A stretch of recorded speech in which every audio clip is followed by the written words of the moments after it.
Having an intentional lifestyle with clear values and purpose is a key to living a satisfying and successful life. But it takes more than just understanding our values and goals. To live a purposeful life, we need to create habits to support our lifestyle and help us stay on track. In this episode, we will explore how to create habits that will help us live a purposeful life. Let's get growing. Hello, and welcome to the Purposeful Plant Podcast, the show that talks about growing a garden, a homestead, a healthy family, and most importantly, growing closer to God. I'm your host, Crystal Media, owner of the Red Ridge Farm Homestead, where our mission is to help women of faith find the courage to grow healthy food for their family while building a closer relationship with our Lord and Savior. If that's you, don't let the world hold you back. Pray, just plant. Welcome, fellow growers, to the Pray Just Plant podcast. I'm your host, Crystal Media, and today in Season 10, Episode 3, we're going to talk about habits and how we can create habits or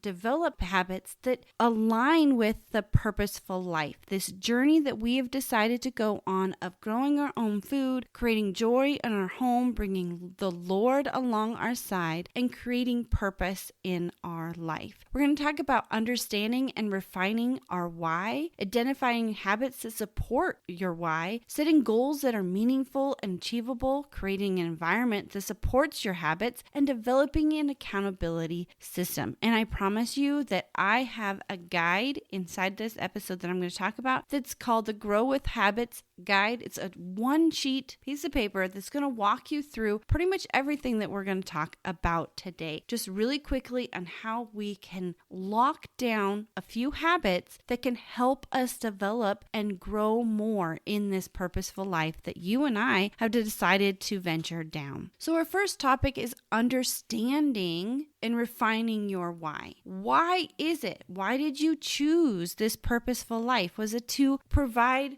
better food for your family? Or was it to create something that you guys can do as a family, something that can be worked towards when everyone is at home, to create a little bit more purpose and connection as a family? You have a reason, you have a why, and you need to refine it. If you want a little bit more details on how to get into your why and defining that, be sure to check out the Just Grow stage of the Purposeful Growing Success Path. This is a path that I've developed by comparing other people's growing journey and my own, and really diving into them and finding the different stages that I think we all need to go through to create that purposeful life in our home. The first is the Just Grow. And that's kind of what we're talking about today, that Just Grow stage where we're defining our why. And then you get into the purposeful kitchen, the purposeful home, purposeful garden, purposeful homestead, and then that purposeful life where you're really expanding. And if you go to a webpage that I will share in the show notes and in the description below, it'll describe each of those stages. It'll help you figure out what stage you are in. But if you're listening to this episode, you're probably in the Just Grow stage, trying to develop those habits, or you could be in the purposeful home, trying to develop habits that can create purpose and joy in your home so that you can do all of the things, growing your own food and creating that peace. But you'll find some action steps and a little more definition of what you can be doing, because that's sometimes a question we all have. I want to grow my own food. I want to step into this purposeful life and grow purpose and grow on my journey. But where do I start? Or what do I do next? And I think the Purposeful Growing Success Path will really help out with that. And you will find a quick guide there too, just to break it down for you and show you where you can start and give you some steps to get growing. But back to our topic of the episode, creating those habits. You need to find your why. You need to find your purpose behind your growing journey so that you know where you need to move forward. For instance, if your focus is to create purpose by growing your own food and making better food choices for your family, then you're going to develop habits around that connect with that. Maybe a habit could be that you're going to start buying organic. That's a change from buying regular fruits and vegetables to organic fruits and vegetables. Or maybe your goal or habit is going to be to shop differently. There's many different habits out there, but you need to be able to tie them to your purpose, to your why. You need to identify your habits that support your why. If it's learning to grow your own food. Well, maybe you need to build a habit where you can have 30 minutes or an hour a week where you're just learning about growing food, or you're learning how to cook from scratch, or you're learning how to do certain things. But you have to build that into your lifestyle and build that habit that will support your why. If you're wanting to create a little more peace and joy in your home, then you need to build habits that support that. Maybe what really is really frustrating for you is waking up in the morning to cook breakfast for your family, but the kitchen is dirty. Well, then you can create that habit of shining your sink or making sure that your kitchen is picked up before you go to bed. That's a habit, which gets us into the next thing, which is set goals that are meaningful and achievable. In that just grow stage of the purposeful growing success path, I talk about and I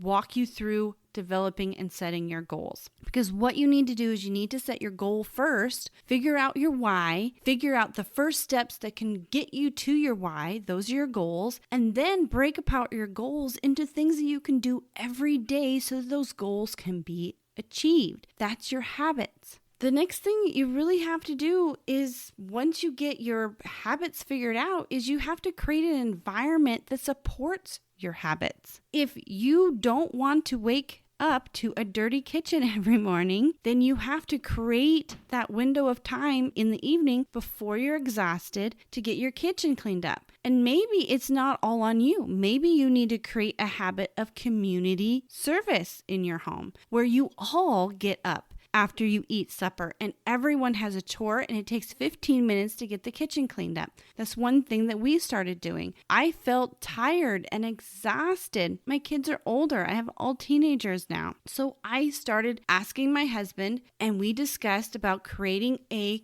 habit of community service in the kitchen every evening, where we have a chore chart and it changes every day. And one person helps me load the dishwasher. One person sweeps the floor. One person wipes up the table and cleans the stove. Another person puts away the food and wipes at the counter. A person that sweeps usually also wipes at the microwave. So it all gets done, and it gets done. Sometimes they're a little grudgingly about, oh, we got to do this. But I've set a timer and it gets done in 5 to 10 minutes when we're all working together. So that's a habit that you can do. And by creating that environment, it's going to help support your habits. The next thing is you need to develop an accountability system. Now, I go through this in that guide. I walk you through very quickly in how you can set up your habits. I give you the 4 tips to help you and add new habits to your day. And then I have you complete your first habit checklist. This is where you work through those 4 tips and you name your habit. You give your habit an anchor. Maybe you are struggling to add something to your... One of the big things that I wanted to do is I wanted to read to my kids more often. And yes, I was reading to them when they went to bed, but now they're teenagers and they really don't enjoy that. They want to go and take care of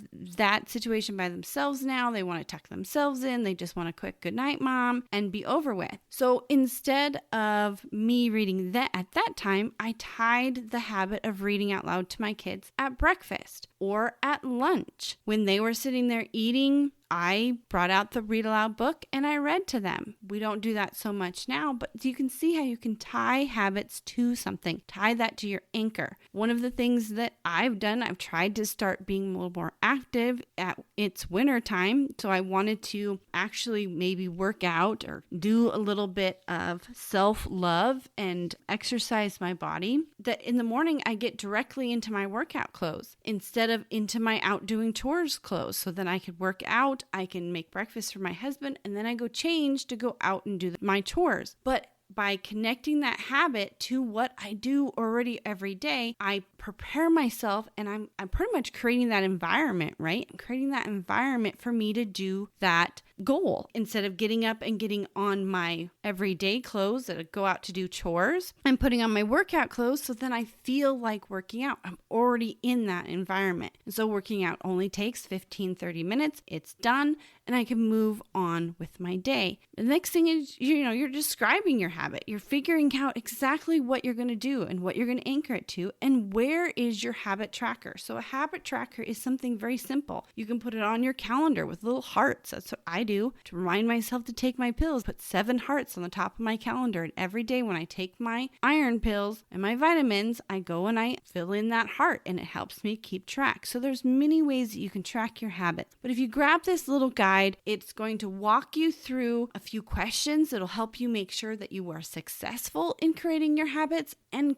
successful in implementing your habits as well. So I hope this little discussion about creating habits on your purposeful life was helpful, because living a purposeful life requires understanding and refining our personal values, identifying habits that will support those values, and setting meaningful and achievable goals that will help us progress toward our purpose. Creating environments that support our habits and developing a system of accountability, like maybe a friend, are also key ingredients to forming habits that will help us live a purposeful life. Now that you have those tools and the resources to create habits that will help you live a purposeful life, take time to reflect on your own values and create habits that will support them. If you have any questions or would like to dive in deeper, be sure to grab that Growing with Habits guide. I will put the link in the show notes and the description below. I want to thank you for joining me today, and don't let the world hold you back. Pray, just plant.